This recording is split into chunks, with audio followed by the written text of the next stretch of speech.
അങ്ങനെ റെസ്ക്യൂ ചെയ്യാൻ ആൾ വരാമെന്ന് പറഞ്ഞിട്ട് കാത്തു നിൽക്കാൻ കേട്ടോ. അപ്പോൾ അപ്പോഴത്തേക്ക് നല്ല പെരുമഴ. പാവം, എനിക്ക് വല്ലാതെ മനസ്സ് നേറിക്കൊണ്ടിരിക്കുകയാണ്. എന്ത് ചെയ്യും ഈ ഒരു പെരുമഴയത്ത്? അതിനൊന്നും അനങ്ങാൻ പോലും വയ്യല്ലോ എന്ന് പറഞ്ഞിട്ട് കടയിൽ നിന്ന് മൈദച്ചാക്ക് എടുത്തിട്ട് അതിൻ്റെ മേലക്കൂടെ ഇങ്ങനെ വെച്ച് കൊടുത്തിട്ട് അതിനെ അനക്കാൻ പറ്റില്ല. അവിടെ നിന്ന് അങ്ങോട്ട് നീക്കാൻ എന്നെക്കൊണ്ട് പറ്റില്ല. അപ്പോൾ ഞാൻ ഇവിടെ ഇപ്പുറത്ത് കാവൽ നിൽക്കുകയാണ്. അവർ വരാറായി, എത്തിക്കൊണ്ടിരിക്കുന്നുണ്ട് പറഞ്ഞിട്ട് ലൊക്കേഷനൊക്കെ അയച്ചു കൊടുത്തു. അവർ ചാറ്റ് ചെയ്തുകൊണ്ടേ ഇരിക്കുകയാണ്. അവർ ഇന്ന് ഏത് വഴി കൂടെ വരണ്ടേ എന്നൊക്കെ പറഞ്ഞിട്ട്. അപ്പോൾ നോക്കുമ്പോൾ ഞാൻ അവിടെ നിന്നില്ലേൽ അവിടെ ആ ഒരു ചെറിയൊരു ഗ്യാപ്പിലേക്ക് വണ്ടികൾ ഇറക്കി പാർക്ക് ചെയ്യാനുള്ള ചാൻസ് ഉണ്ട്.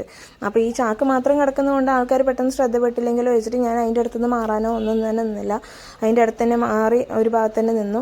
പിന്നെ ഈ ഒരു മരം എന്ന് വെച്ചാൽ വർഷങ്ങൾ പഴക്കണ്ട് കേട്ടോ. എൻ്റെ കുഞ്ഞുനാളിൽ എനിക്ക് ഓർമ്മ വെച്ച നാൾ മുതൽ അറിയുന്നൊരു പാലമരമാണിത്.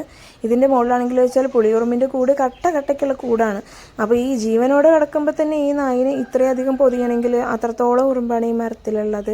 അങ്ങനെ എല്ലാം നോക്കിയിട്ട് ഞാൻ ഇവിടെ തന്നെ നിന്നു. അപ്പോൾ നമ്മുടെ നാട്ടുകാർ ഇതൊക്കെ കണ്ടുകൊണ്ടിരിക്കുന്നുണ്ട്. അപ്പോൾ ആൾക്കാർ വിചാരിച്ചിട്ടുണ്ടാവും അവൾക്ക് ഇത്തിരി വട്ടേ ഉണ്ടായിരുന്നുള്ളൂ, ഇപ്പോൾ മുഴുവട്ടായി തോന്നുന്നുണ്ട് കേട്ടോ എന്നുള്ള കാര്യം. എല്ലാവരും എന്നെ തന്നെ നോക്കുന്നുണ്ടായിരുന്നു. സാരമില്ല, ഒരു ജീവൻ രക്ഷിക്കുകയാണെങ്കിൽ രക്ഷിച്ചോട്ടെ എന്ന് വിചാരിച്ചു. അപ്പോൾ അങ്ങനെ ഇതാ നമ്മുടെ റെസ്ക്യൂവിന് വരുന്ന ആൾക്കാർ വരാമെന്ന് പറഞ്ഞ ആൾക്കാർ എത്തി. അവരെ വീഡിയോയിൽ ഇടണ്ടെന്ന് പറഞ്ഞു, അതുകൊണ്ടാണ് ഞാൻ ഇടാത്തത്.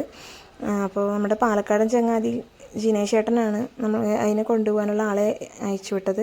അപ്പോൾ ഓൾറെഡി ഒരു ഡോഗിന് സർജറി ആയിരുന്നു പാലക്കാട് വെച്ചിട്ട്. അപ്പോൾ അതിൻ്റെ സർജറി കഴിഞ്ഞ് പോകുന്ന പോക്കിലാണ് ഇപ്പോൾ നമ്മുടെ ഈ ഡോഗിനെ കൂടി എടുത്തിരിക്കുന്നത്. അപ്പോൾ എന്തായാലും അങ്ങനെ അവരവരുടെ കയ്യിലെത്തി സുരക്ഷിതമായി എന്ന് വിശ്വസിക്കുന്നു ഞാൻ.